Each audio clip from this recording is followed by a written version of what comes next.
Greetings, everyone. Pete Pardo here from Sea of Tranquility. Welcome to pick number 31 of my favorite debut albums of all time. We're going to be doing this each and every day here this month in October. Of course, 31 days in October. 31 of my favorite debut albums of all time across all genres, right? So we're going to be doing classic rock, hard rock, maybe some pop, certainly some prog, right? All sorts of things, you know. Now, these are going to be pretty much my favorite debut albums, right? Debut albums, favorite debut albums, most impactful, that sort of thing. There's going to be some debut albums by bands and artists that I don't really care for all that much. I fully recognize that they are important, but I'm going to save them from the honorable mentions because again, we're picking our favorite debut albums here, right? The ones that we feel are our favorites, are the best, maybe most impactful, right? But there's plenty of others that I'm sure you guys are going to pick that I won't pick. That's what's the fun thing about doing this whole exercise together, right? I pick mine, you pick yours. There's no right or wrong answer here. There's tons and tons of great debut albums. Really, you know, there's only 31 slots, right, for the month, so I can't pick everything. I amassed my overall list. It's like it's well over 100, and I'll probably on the last day of the month, because pick number one, my favorite, will be and again, it'll be my favorite, but what I also think is the greatest debut album of all time. Because that's kind of what we're doing here. We're trying to pick the greatest. They have to be our favorites, right, in order for us to think they're the greatest. But I'm gonna I have these in order, and very tough to rank. And there's so many that I couldn't fit on here. But you know, you can only squeeze 31 on a list, right? So that's what it is. But we'll do some honorable mentions at the end. Anyway, let's get to my pick for today. This particular album was released on February 3rd, 1977. It was recorded at the record plant in New York City. Produced by Jack Douglas, released on Epic Records. I'm talking about the debut album from Rockford, Illinois' favorites, Cheap Trick. That's right, look at him there. I love Rick Nielsen. He's such a wacky character. This is obviously one of the great debut albums ever. That's why it made my list. And but one of those albums that I think at the time when it was originally released didn't generate a ton of interest. Critics really dug it.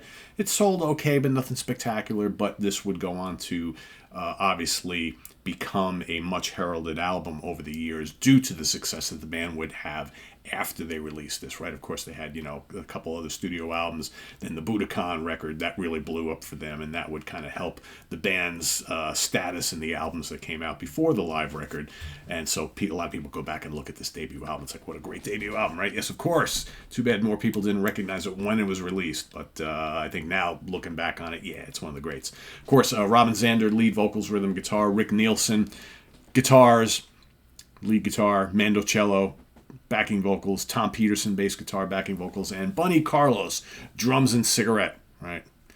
The classic lineup of Cheap Trick, Jack Douglas producing, and Jay Messina engineering. So what is on this album? It's interesting how the CD that I've had for ages turns around the track list, right? So it's weird how, because if you look at the original LP, it's basically the second half of the disc starts first, is on side one. So it's kind of reversed, but I always know this based on the CD that I've had for a million years, because I think back when this album first came out, I didn't buy the studio albums back in the late 70s, early 80s. I basically had the Budokan album, I got Dream Police, and then I didn't get any other Cheap Trick until CDs started coming out, and then I went and got the first three on CD, and then they've had remasters and things like that, so I've had different versions of it. But anyway, the one version that I've had for a long time starts off with L.O. Kitties,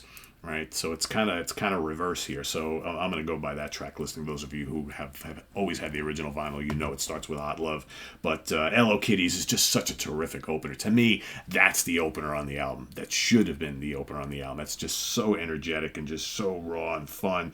Daddy Should Have Stayed in High School, another great track. Taxman, Mr. Thief. Again, those guitars. I love how Rick Nielsen's guitar is produced on this album. He's like one of those guys. He never was hailed as one of the greats of all time, right? When you think of guitar players, his name doesn't always come up, but he's one of those guys that's just so important to this band, so important to this style of music. Always played for the song.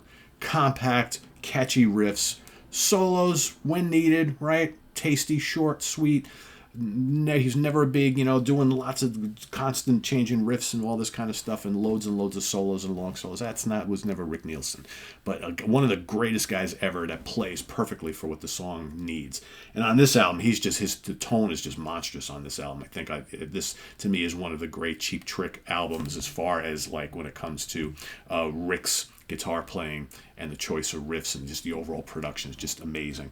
What else you got on here? Oh Candy, that's a total precursor to the stuff that they would do starting with the next album, right? That the whole kind of like power pop type of thing. Awesome stuff. Hot Love is a great song. Speak Now, Forever Hold Your Peace.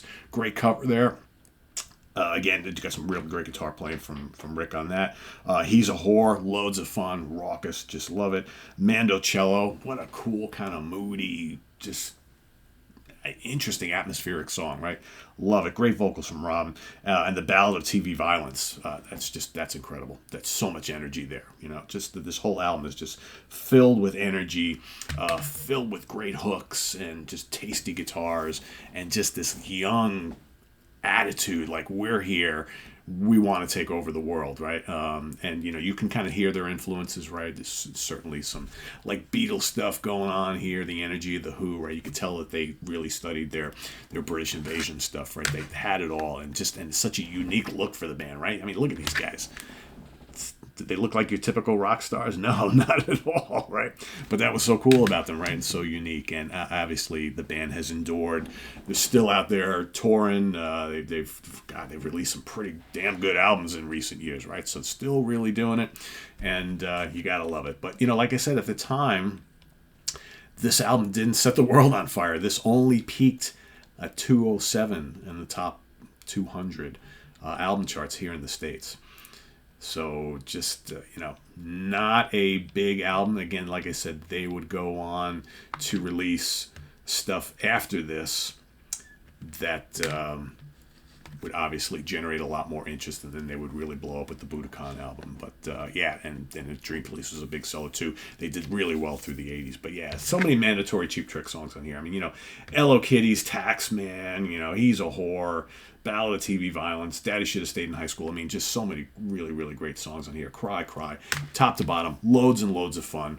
However you like the running order, right? So, to me, I'm so used to the CD running order because I think this album just screams to be let off with Hello Kitties. It just, to me, that just makes the most sense.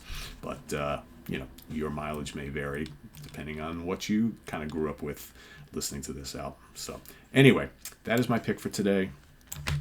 Cheap Trick's self-titled debut album makes my number 31 on my favorite debut albums of all time. Let us know what you think of Cheap Trick's debut down in the comments below, as well as your pick for today. Pick number 31. We're going to march our way all the way to number 1. What bands and artists are going to make this list? You'll have to wait and see. I think there's going to be a lot of usual suspects on here. Might be some surprises as well. So, but it's I think the hard part for me was just whittling down a list of well over 100 to just get to 31 of them, and then trying to kind of rank them in my order of preference, so to speak. So not an easy thing to do, but it's amazing when you really go and start to look at it, how many great debut albums there are out there in rock history, right, in music history, but then also how many like really, really great bands that had great albums, but their debut really wasn't all that special.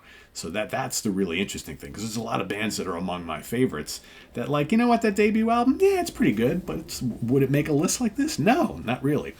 But there are lots of other bands and artists who right out of the gate busted out with that classic, right? In a lot of instances, that first album will always remain their greatest achievement, right? Or pretty close to it. So it's weird how that works out, right? Because, yeah, there's a lot of bands that I love a lot, but, man, their first album, maybe sometimes even their second album, they're good, but one of the great debuts? Nah, not really. They didn't figure it out to the third or fourth album or whatnot. So, or second album in some cases. So, yeah, Cheap Trick is my pick for today. See you tomorrow for pick number 30. List yours down in the comments below, and we'll see you soon here on the channel. Visit us on the web at www.seaoftranquility.org. We're on Facebook, we're on YouTube all together all the damn time. Please subscribe if you haven't already, and click on that notification bell so you get alert of all of our content as it posts. And please do hit the like button before you leave. Also down below, we got the links to our Ko-Fi page for channel donations, our merch page, and our Cameo page. Thank you in advance for all your support there, and we'll see you soon here with more stuff. I am Pete Pardo. Thanks for watching. Take care. Bye-bye.